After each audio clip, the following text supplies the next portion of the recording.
तुमसर शहरात वाढती वर्दळ आणि तिरोडी लाईनचे विद्युतीकरण यामुळे भविष्यातील नियोजन म्हणून रेल्वे विभागाने दोन्ही मुख्य रस्त्यांवर ओव्हरब्रिजचे काम हाती घेतले आहे.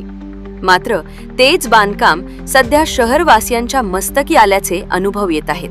तुमसर भंडारा मार्गावरील ब्रिजच्या कामात अक्षरशः अकुशल नियोजन दिसून येत आहे. कामाच्या ठिकाणी वाहतूकदारांना सोय होईल अशा कुठल्याही प्राथमिक सुरक्षा उपकरणांचा येथे संबंधित कंत्राटदारामार्फत नियोजन करण्यात आलेले नाही. याउलट कामाचे प्रभावित क्षेत्र आणि त्यातील पथदिवे काढून घेताना कंत्राटदाराने रात्रीचा अंधार लक्षात घेता कुठलीही पर्यायी सुविधा केलीच नाही.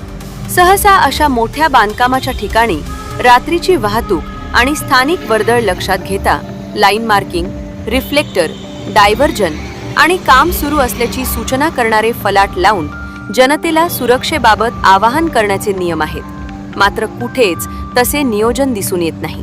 त्यामुळे नावापुरते लावण्यात आलेल्या पोलादी बॅरिगेडच्या एनजवळ येऊन भरधाव वाहने अपघातापासून थोडक्यात बचाव करताना दिसतात. येथे सुविधा पुरवण्यास अधिकचा उशीर मोठ्या अपघाताला आमंत्रण देणारा ठरत आहे. तर स्थानिक प्रशासन आणि राजकीय पुढारी याच एका मार्गाने प्रवास करत असून देखील ही समस्या अशी दुर्लक्षित झाली याचे आश्चर्य देखील स्थानिक व्यक्त करत आहेत.